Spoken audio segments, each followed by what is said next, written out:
Selamat datang di channel baru aku, Paradox Trip. Nah, mungkin kalau misalnya di Geekerelia biasanya aku cerita tentang mitologi, sejarah, fiksi, dan lain-lainnya. Di sini lebih ke konspirasi dan teori-teori yang mungkin gak banyak orang yang tahu. Sebisa mungkin aku akan tetap mempertahankan niche-nya konten ini. Siapa di sini yang dulu seneng banget dengerin kisah-kisah kayak Snow White, Rapunzel, Sleeping Beauty, Cinderella? Gak tau gimana kalian, tapi menurutku pas kecil, cerita-cerita fairy tale kayak gini tuh sangat menarik. Seenggaknya kita diajak berangan-angan gimana rasanya punya cerita cinta yang kayak gitu, happily ever after.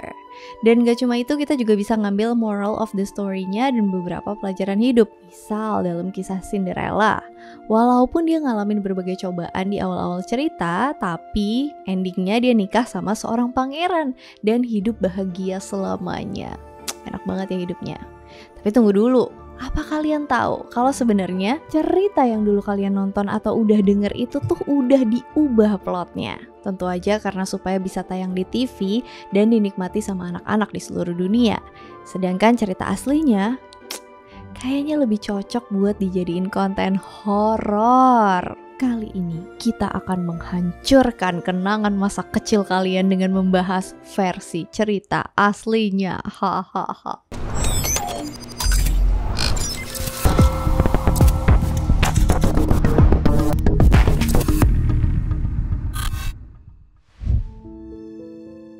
Sleeping Beauty. Zaman dulu kala di sebuah kerajaan ada sepasang raja dan ratu yang dikaruniai seorang anak yang cantik. Mereka namain anak mereka Aurora. Pesta pun dirayakan buat memperingati kelahiran anak tersebut. Di tengah pesta itu, seorang penyihir yang bernama Maleficent datang dan mengutuk Aurora. Di dalam kutukan itu dikatakan bahwa Aurora akan mati dengan tertusuk jarum di jarinya ketika usianya memasuki 16 tahun. Namun, peri-peri yang baik hati melindungi Aurora dengan mantra yang membuat kutukan Maleficent berubah. Aurora nggak akan mati, dia cuma tertidur. Dan dia bisa bangun lagi kalau dia mendapatkan ciuman dari cinta sejatinya. Singkat cerita, ada seorang pangeran yang kemudian mencium Aurora, Pangeran Philip. Akhirnya Aurora dan Pangeran Philip pun hidup bahagia selamanya. Nah, itulah kisah Sleeping Beauty yang populer, yang mungkin kalian ingat. Aslinya, cerita asli Sleeping Beauty ditulis oleh penulis Italia yang bernama Giambattista Basile, yang diterbitin lewat buku The Tale of Tales tahun 1634. Di dalam buku itu ada 50 cerita, termasuk versi awal dari cerita Sleeping Beauty yang berjudul Sun, Moon, and Thalia. Ceritanya, dahulu kala hiduplah seorang raja yang dikaruniai seorang putri bernama Thalia. Sang raja lalu mengirim putrinya ke orang bijak atau kalau di sini orang pintar buat ngeramal gimana masa depannya. Si orang pintar ini bilang kalau Thalia akan mengalami nasib buruk yang diakibatkan oleh serpihan rami. Rami itu tuh semacam semak-semak berduri gitu ya. Setelah mendengar itu, sang raja melarang rakyat buat bawa rami dan semua tumbuhan berduri ke dalam istana. Tahun demi tahun pun berlalu dan Thalia tumbuh menjadi putri yang sangat cantik. Suatu hari ketika dia ngelihat keluar jendela kamarnya, ada seorang nenek tua yang lagi mutar penggulungan rami. Karena Thalia orangnya kepo, jadi dia penasaran sama apa yang dilakuin nenek itu. Dia pun tanya ke nenek itu, apakah dia boleh nyobain mesin itu? Dikasih dong sama si nenek. Pas mesin itu mulai berputar, serpihan rami masuk ke bawah kuku jarinya. Dia pun jatuh ke tanah dan meninggal. Mendengar hal itu, sang raja bersedih kehilangan putrinya. Mayat Thalia dibawa oleh sang raja ke sebuah mansion di pedesaan terpencil. Di sana, mayatnya ditaruh dalam posisi duduk di atas kursi, dilapisi kain beludro. Sang raja pun pergi ninggalin mayat Thalia. Suatu hari, ada seorang raja lain yang lagi berburu di hutan, dekat dengan mansion tempat Thalia ditinggalin. Gak sengaja, dia masuk ke dalam mansion dan ngeliat Thalia. Dia terpesona banget dengan kecantikan Thalia. Sang raja ngira Thalia tuh tertidur dan nyoba bangunin dia, tapi gak berhasil. Kemudian dia nangis kenceng, tapi abis itu dia diam. Terus dia angkat Thalia ke tempat tidur dan mereka melakukan hubungan. Setelah itu sang raja pun pergi, tanpa merasa ada yang janggal dan tanpa merasa bersalah. 9 bulan berlalu sejak peristiwa itu, Thalia ternyata hamil dan melahirkan anak kembar, 1 laki-laki dan 1 perempuan. Bayi-bayi itu kemudian dirawat oleh 2 orang peri. Bentar, gimana caranya orang meninggal bisa hamil dan lahiran? Coba kalian tanya authornya deh, soalnya di dalam cerita tuh gak dijelasin, gitu loh pokoknya. Para peri taruh bayi itu di dada Thalia untuk disusui, tapi bayi itu malah mengisap jari Thalia dan ngeluarin serpihan Rami tadi. And guess what? Thalia terbangun dan heran kenapa dia bisa ada di tempat itu dan punya anak. Bayangin deh, kalian lagi pingsan, bangun-bangun udah punya anak kembar. Absurd banget kan? Suatu hari si raja kurang ajar tuh keingat sama Thalia dan mutusin buat ngunjungin Thalia. Sang raja kaget pertamanya ngeliat Thalia bangun, bonus 2 anak di sampingnya. Habis itu dia nyeritain apa yang dulu dia perbuat ke Thalia. Tapi bukannya marah, si Eneng malah jalin pertemanan sama raja itu. Sayangnya dia cuma mampir dan gak lama di situ dia pun pulang ke istananya dan berjanji suatu hari bakalan bawa Thalia ke istana. Di istana sang raja tuh ngigo terus sambil ngomong, "Thalia, Moon, Sun," hampir tiap saat. Moon dan Sun atau bulan dan matahari ini adalah nama dari anak-anaknya Thalia. Ratu yang dengar itu membatin, "Apakah suamiku selingkuh?" Jeng. Terus Ratu cari tahu dan tanya ke pengawal suaminya, dengan siapa sang raja selingkuh. Sang pengawal ceritain deh tentang Thalia. Ratu lalu ngutus pengawal itu buat bawa anak Thalia dan kasih tahu bahwa sang raja tuh pengen ketemu sama anaknya. Thalia pun nyerahin anaknya ke sang pengawal buat dibawa ke istana. Tahu nggak buat apa? Ternyata sang ratu merintahin koki dapur buat motong 2 anak ini dan dimasak dan disajikan saat pesta. Psycho. Untungnya sang koki tuh masih punya hati nurani. Dia nggak tega dan dia bawa 2 anak itu pulang dan diumpetin di rumahnya. Dia pun motong kambing sebagai pengganti anak-anak itu. Makanan pun disajikan dan sang raja makan dengan puas. Tapi si ratu tuh gak puas dan perintahin orang buat ngundang Thalia ke istana. Thalia dikasih tahu kalau sang raja tuh mau ketemu sama dia. Dia pun langsung seneng dan pergi menuju istana. Tapi bukannya disambut sang raja, dia malah disambut dengan kata-kata kasar dari sang ratu. Thalia dituduh sebagai pelakor. Thalia gak terima dong, terus dia jelasin apa yang sebenarnya terjadi. Sayangnya si Ratu Psycho tuh gak mau tahu dan malah pengen hukum Thalia dengan cara dibakar hidup-hidup. Sebelum itu Thalia mohon supaya dia bisa ngelepas bajunya sebelum dibakar. Baju itu tuh dijahit dengan berbagai emas dan mutiara dan sangat indah. Diizinin tuh sama si Ratu karena Ratu pikir, "Mayan nih bisa gue pakai abis gue bakar lu." Satu persatu pakaian Thalia terlepas dan tiap bagian yang dia lepas, Thalia tuh teriak sangat keras. Sang raja akhirnya datang dan kaget dengan apa yang terjadi. Raja lalu tanya di mana anaknya dan Ratu jawab kalau anaknya udah disembelih terus dimakan sama raja sendiri. Raja pun marah dan merintahin buat hukum Ratu, pengawal dan koki istana karena telah ngelakuin hal itu. Tapi si koki kasih tahu raja kalau anaknya tuh masih hidup dan akhirnya yang dihukum cuma Ratu dan pengawal. Dan mereka berdua dilempar ke dalam api. Mereka lah yang dibakar hidup-hidup. Endingnya Thalia nikah dengan sang raja dan hidup bahagia. Well, cerita asli ini nyeritain penyimpangan ketika raja berhubungan dengan wanita yang gak bisa apa-apa, lalu sang wanita malah jatuh cinta ke sang raja. Agak di luar nalar sih. Apalagi di akhir cerita mereka malah hidup bahagia. Oh iya, ngomongin soal dongeng yang twisted kayak gini, yang ternyata cerita aslinya tuh gak seindah fairy tale yang selama ini kita tahu ya. Ternyata ada twist di balik semua cerita dongeng. Nah, ngomongin tentang karakter-karakter dongeng ini, apalagi Sleeping Beauty, ada game keren yang namanya Never After nih. Ini game MMORPG yang di dalamnya itu ada berbagai macam fairy tale yang udah pasti kalian kenal.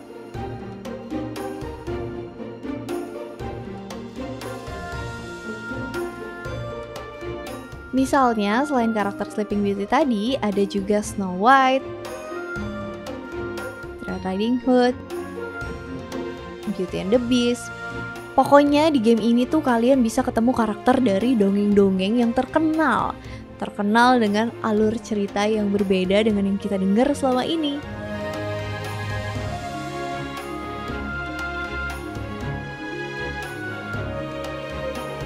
Nah, di sini tuh aku udah nemuin Pinocchio dan baru aja selamatin Snow White dari dunia mimpi kegelapan.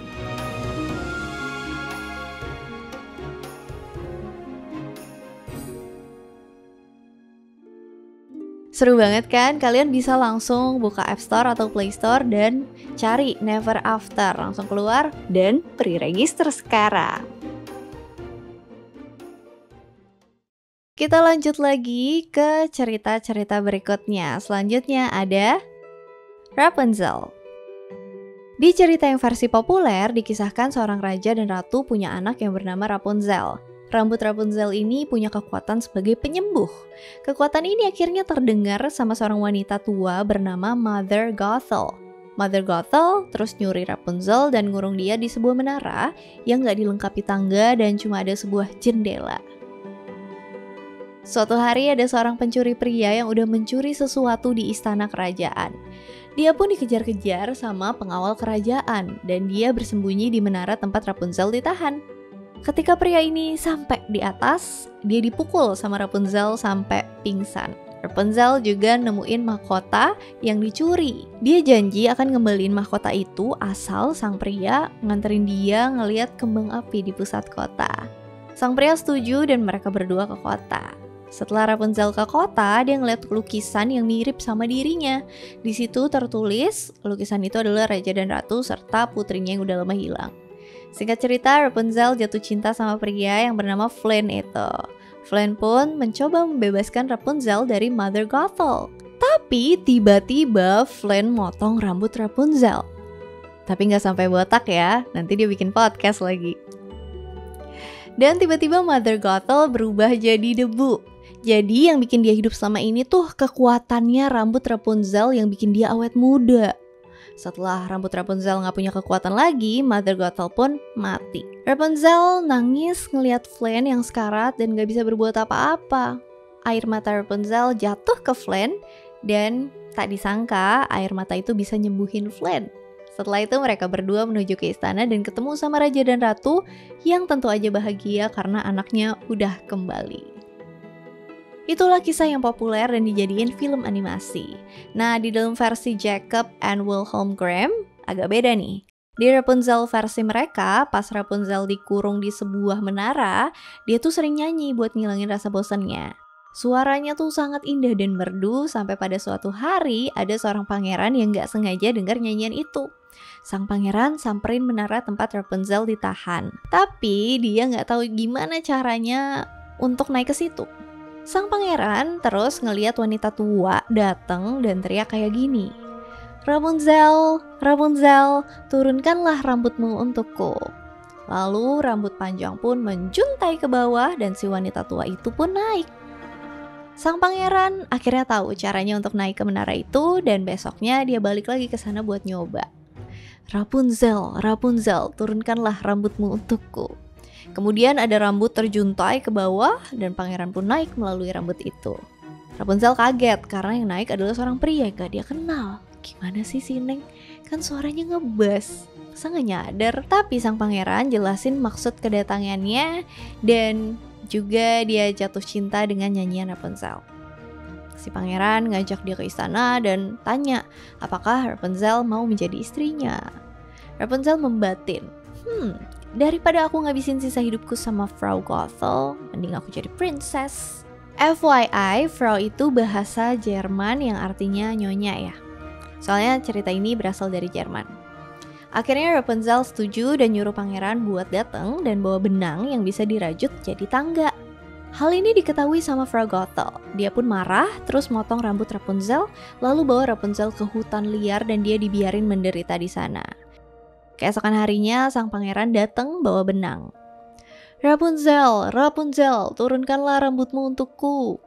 Rambut panjang terjuntai ke bawah dan pangeran pun naik. Betapa kagetnya pangeran ketika tahu bahwa yang menunggunya di atas adalah seorang wanita tua. Sang pangeran pun memilih buat lompat dari atas menara dan mendarat di semak-semak berduri. Duri itu nusuk kedua matanya sampai pangeran jadi buta. Pangeran pun berkeliaran di hutan dengan keadaan buta dan cuma makan rumput-rumput dan tanaman. Bertahun-tahun kemudian dia sampai ke hutan liar di mana Rapunzel ditinggalin. Dia dengar suara yang familiar, suaranya Rapunzel. Mereka pun bertemu dan berpelukan sambil nangis. Air mata Rapunzel jatuh tepat di kedua mata sang pangeran dan sang pangeran pun bisa ngeliat lagi. Mereka berdua pun menuju ke istana dan hidup bahagia di sana. Happy ending.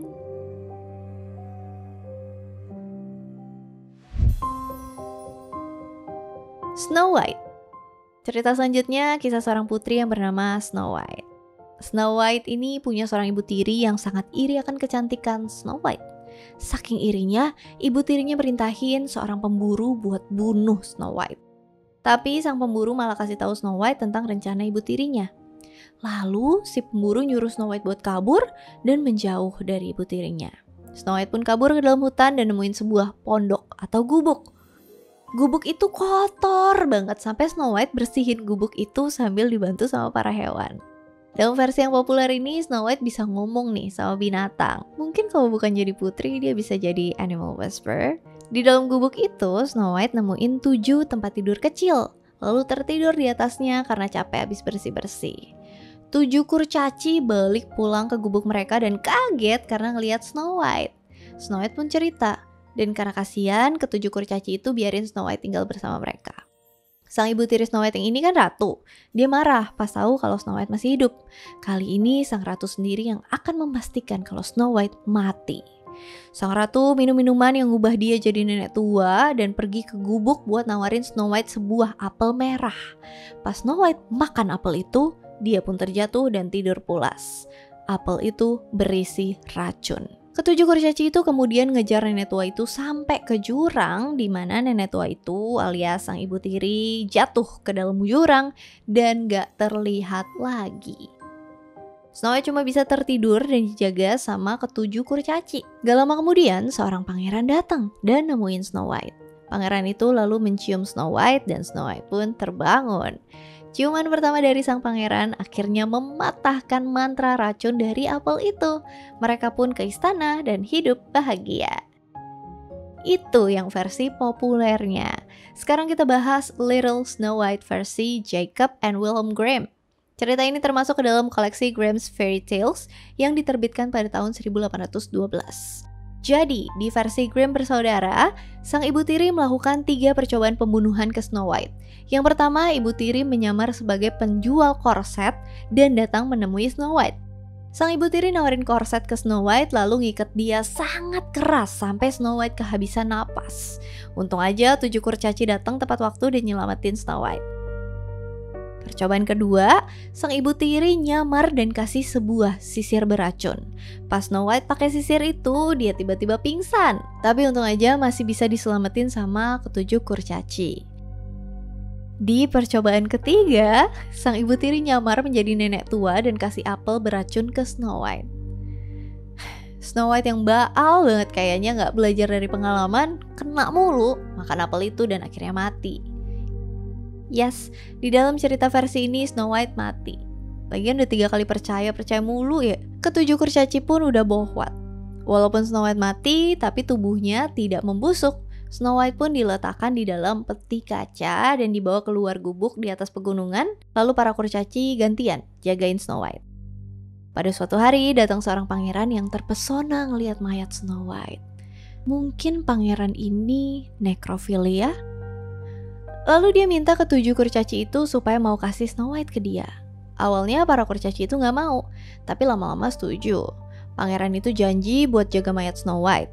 Sayangnya pas peti kaca itu diangkat, salah seorang pengawal tersandung dan peti kaca Snow White pun jatuh. Apel yang ada di tenggorokan Snow White keluar dan bikin Snow White hidup kembali. Sang pangeran pun maksudnya seneng karena Snow White hidup kembali. Sang pangeran mau nikahin Snow White dan ngadain pesta besar. Gak lupa, ibu tiri Snow White pun diundang. Dan bagian horor dari cerita ini adalah mereka balas dendam. Si ibu tiri dihukum dengan dipaksa pakai sepatu besi yang udah dipanasin. Dan gak cukup sampai di situ, ibu tiri pun dipaksa buat nari pakai sepatu itu. sampai dia meninggal. Menurut kalian pantaskah hukuman buat ibu tirinya yang jahat itu?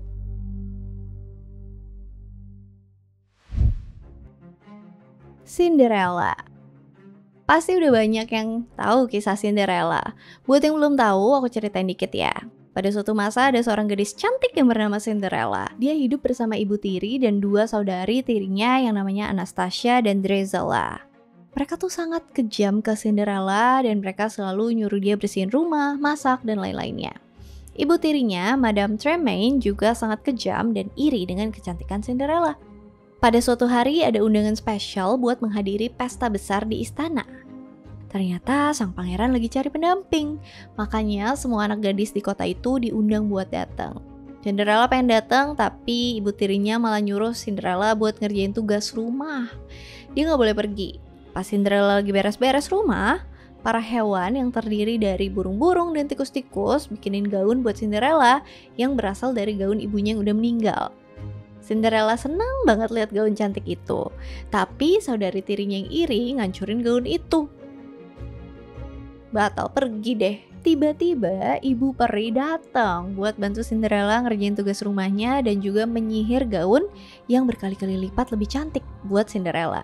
Ibu peri juga ngubah labu jadi sebuah kereta cantik buat kendaraan dia ke istana.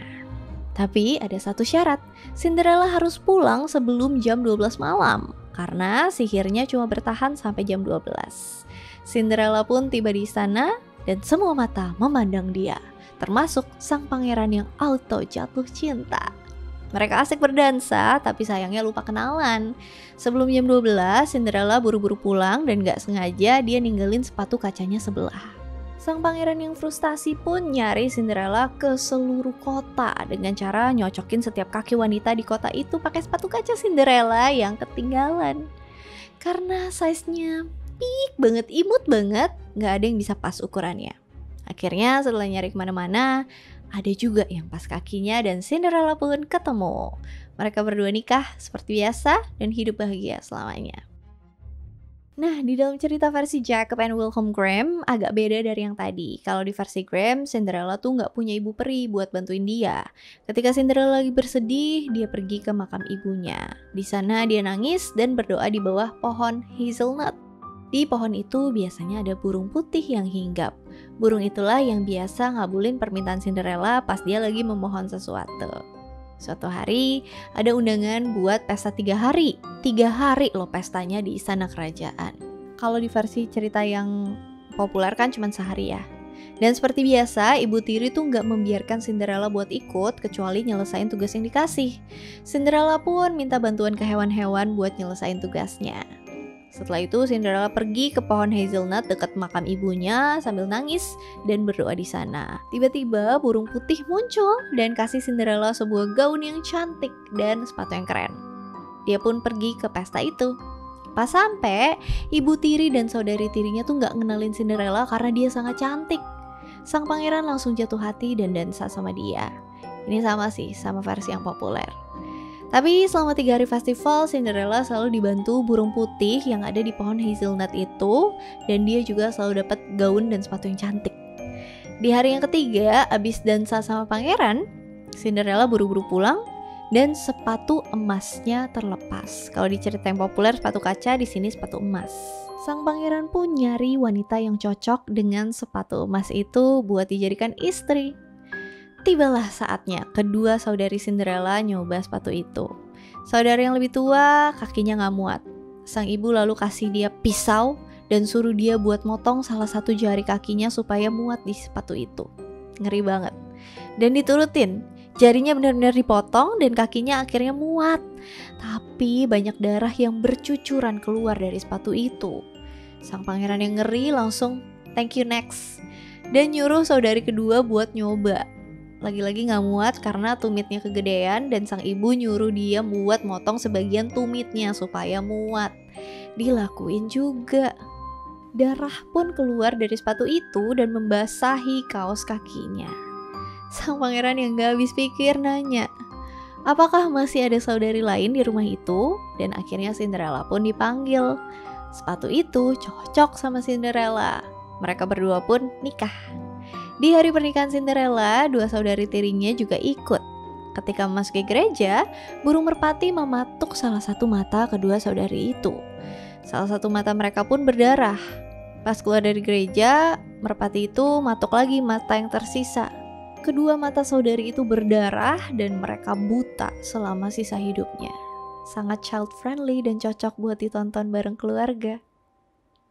Jadi guys, ayo gabung sama aku di game Never After ini yang ada banyak cerita plot yang dark twisted. Dan jangan lupa ikut pre-registernya di App Store kalian dan temukan benua dongeng yang luas, penuh dengan hal-hal yang tidak diketahui dan kejutan.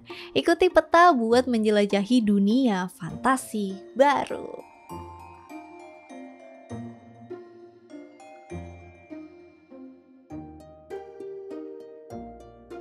Tuh ada Cinderella, ada Pinocchio, Lucy, oh Red Riding Hood. Ini hunternya Jobs, Jack. Oke, kita selamatin Snow White. Oh ini lucu banget kayak Chocobo.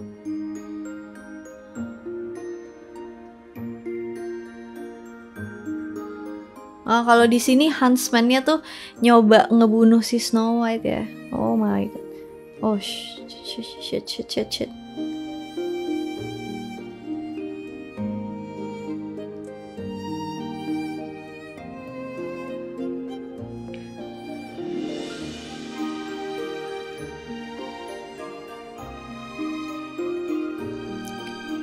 Menarik sih gamenya sih, dipadu dengan banyak karakter-karakter dongeng, gameplaynya juga asik. Aku sebagai archer di sini tuh enak banget pakainya.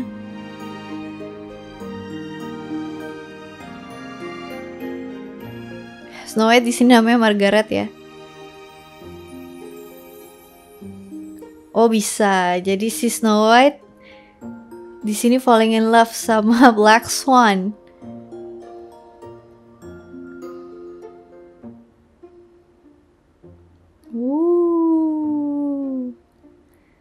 Ini grafiknya oke sih untuk MMORPG.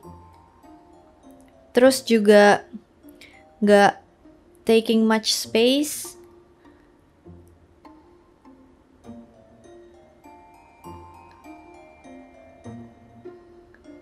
Dan nggak lag ya. Nggak berat sih setahu aku sih.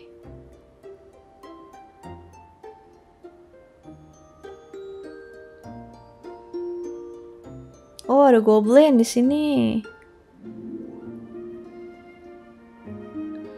Tuh dari tadi aku main sih nggak nge-lag ya. App-nya nggak berat sih.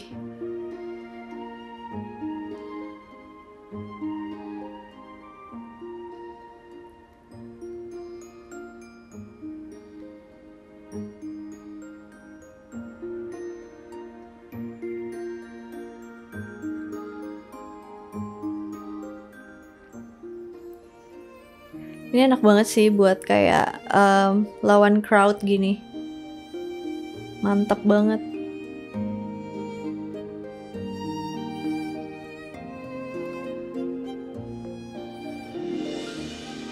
Oh.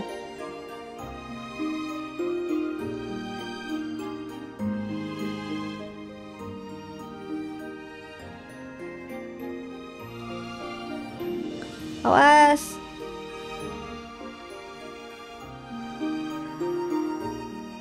Moon Goddess Crossbow. Oke, kita dapat gear baru.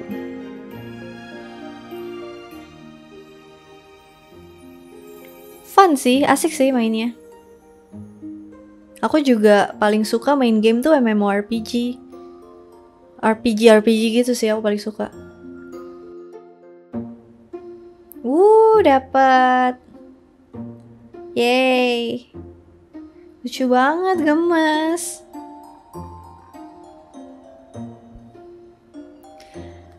Seru banget. Ayo dong main, jadi kita bisa mabar.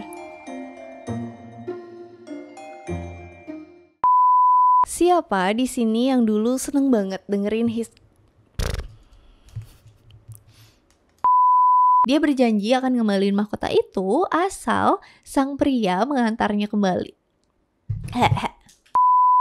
Rapunzel, Rapunzel, turunkanlah rambutmu untukku.